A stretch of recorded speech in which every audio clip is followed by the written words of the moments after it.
Dear Speaker Bagbin, we're wrapping up. Good morning to you, sir. How are you, big uncle? I trust you are very, very fine.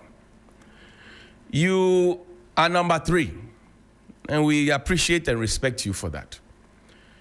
Now, you have consistently also reminded us how you have been in Parliament for a very, very long time and how the institution of Parliament ought to be preserved and respected, and I side with you.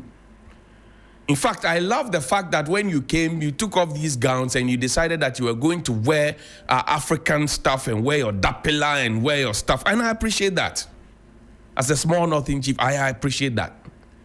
And many people are now beginning to take after you. I mean, Speaker Bagbin wears grandpa clothing. Speaker Bagbin wears Sona clothing. That's beautiful. We love it that you are leading the charge. But Speaker Bagbin, one thing respectfully that you have not led the charge in is that the election that brought you in there on the night that you were selected, some soldiers came into the chamber of Parliament to misbehave. On the night that you were elected as Speaker, this was the chaos that heralded your speakership. Listen.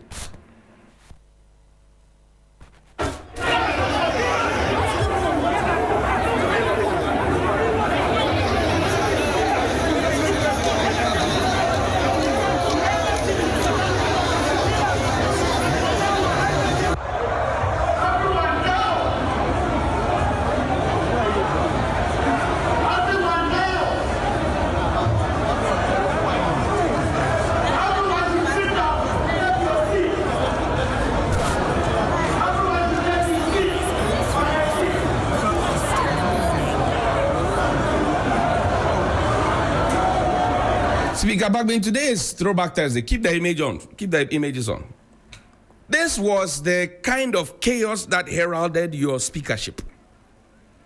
After having been majority leader, minority leader over the years, a very good debater, very smart and wise man, this was how you were welcomed as Speaker of Ghana's 7th Parliament and now the 8th Parliament. The soldiers that got into the chamber, even for those of us who have covered Parliament, we have no right and authority to be in the chamber or on the floor of Parliament if we have not been authorized so to do. But these soldiers, led by a colonel at the time, now I understand he is now a brigadier general, a 1-star general, came in there. And I'm not sure that they came in there just because they wanted to barge in. They came in there because somebody possibly may have called them. Mind you, Mr. Speaker, the marshals in Parliament, most of them are soldiers. So they know the repercussions. Mr. Speaker, need I remind you that on this night, when your election was going to be held, when you were going to be chosen as Speaker, never mind that at the time the brochure that had been printed had Professor Okoye's picture on the front, so we had to now go and stick it together. Oh, we know, we saw it, don't worry. Never mind. But on this particular night, there was no President of the Republic. And there was no Speaker of Parliament. You were now going to be chosen as Speaker. It was only the judiciary that was intact. What if the soldiers who had been called in, who came onto the floor of Parliament, and you could see Kwesi Fori begging, literally talking to them and appealing to them. DCOP, big man, begging them. Anything could have happened. A coup could have happened. A takeover could have happened. And up until now, Speaker Bagbin, the ministers who were there at the time as defense minister, as interior minister, as national security minister, all of them went through the second round of vetting, unscathed, approved, because you put the question and the people said, yeah. So if the Azaga says, say, Speaker Bagbin, you are part of it. If we are looking for those who ate the python, you are part. Respectfully. When are you going to let us do a proper probe to find out who actually called the sheriff? When are we going to find out who made the call and what punishment has come to these soldiers and the person who led them? Because if we don't do this, in future, we will have more chaos. Some overzealous person will take on and do the unthinkable. And we have a history as a country. Right from the First Republic, we have a history as a country. Some overzealous soldiers. We have had a history in this country. We cannot pretend to forget our history all of a sudden.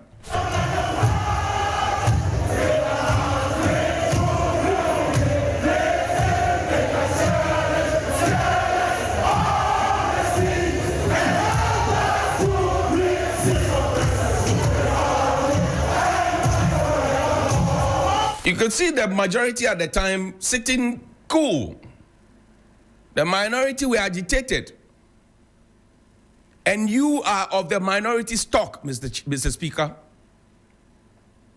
This question, if remains unanswered, will be the legacy that you will carry with you. And one of my big men told me that the market has no memory. We will forget all that you have done.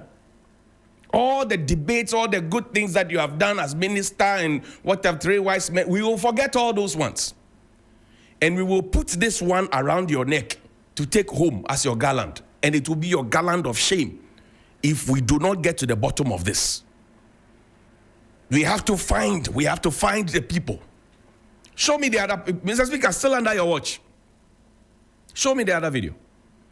Now, this is in Parliament. Members of Parliament destroying state property. So, what has happened to them? You only said we are suspending them, blah, blah, blah. If I came to Parliament and broke a chair, or I came to Parliament and picked one of the microphones and broke it, taxpayers' money, I'm sure that there will be a so-called privileges committee that will call me. The privileges committee, as it is called. Where is the privileges committee in all of this?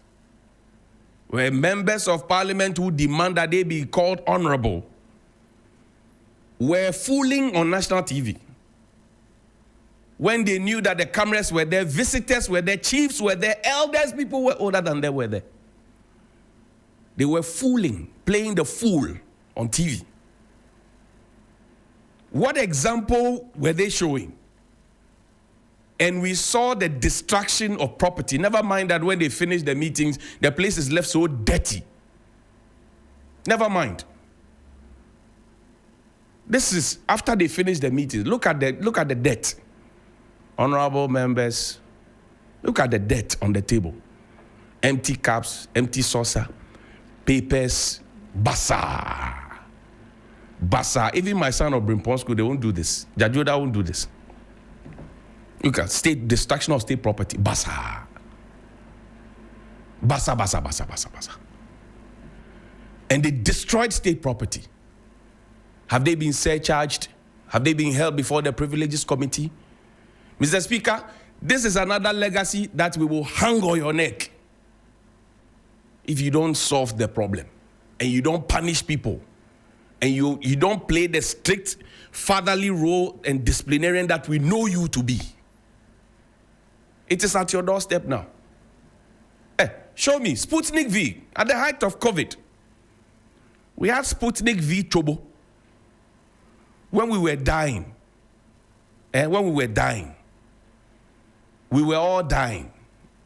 We were being convinced that we needed money to buy vaccines. Even that, the vaccines were being overpriced to be sold to us.